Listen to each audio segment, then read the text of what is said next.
রোজিনাস ক্লাবে সমস্ত মৎস্য শিকারী বন্ধু এবং ভিউয়ার্স বন্ধুদের স্বাগত। সেটা বড় হয়। আপনারা ব্যাকে এটা দেখতে বড় পাচ্ছেন হয়। শিকারী বন্ধু মাছ খেলাচ্ছেন। এটি একটু কম। হচ্ছে হুগলি জেলা ব্যান্ডেল বজপুকুর, পাল্লা যেটি বললেই ব্যান্ডেল বিশ্বাস করোলা হবে না, কালীবাড়ির এমন নিকট একটা অবস্থিত। কন্ডিশন হয়ে গেছে। প্রথম দিনের রেজাল্ট বেশ ভালো, দ্বিতীয় দিন কম বেশি মাছ শিকারী বন্ধুরা পেয়েছে, কিন্তু তৃতীয় দিন সেইভাবে রিপোর্ট কিছু হয়নি, রিপোর্ট ভালো যায়নি, মাছ নিচে নামছে না বা মাছ খাচ্ছে না, যাই বলুন না কেন কোনো কারণবশত তৃতীয় দিন বা চতুর্থ দিন রিপোর্ট ভালো না থাকার জন্য পুকুরটি দুদিন বন্ধ রাখা হয়েছে। মানে বুধ আর বৃহস্পতির যে পাস সেটি বন্ধ রাখা হয়েছে, আগামী শনি থেকে আবার পাস চলবে।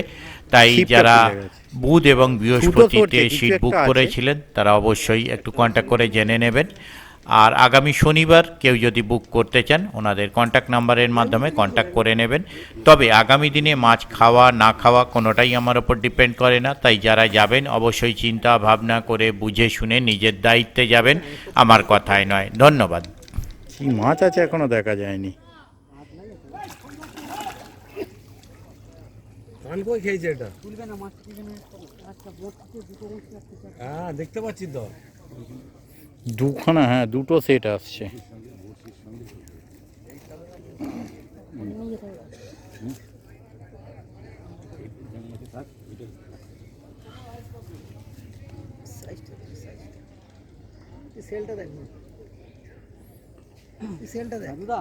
কান খয়ে হাত দেবেন না, কান খয়ে হাত দেবেন না। হ্যাঁ ডাক্তার যায়নি দাদা, দুয়ারের কাতলাটা মুভমেন্ট নেয়নি আজকে এখনো। দুই আড়াইয়ের কাতলা যেটা প্যাকটাপ জালে পড়েছিল ওটা মুভমেন্টই নেয়নি না। আমি ওইখানে দু চার দিন পরে সিট নিয়েছি। রুই মৃগেল কিচ্ছু খাইনি আজকে। 500-700?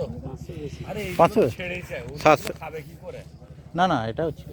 না না বলছি এই মাছটা ছেড়েছে, হ্যাঁ এটাই খাচ্ছে। টেনে দিন হালকা। ঠিক আছে নামিয়ে দিন। মশলাকে প্রয়োজনে তুলে নেই, বেশি নড়ে গেল। একদম মানে বললো আপনি আসুন।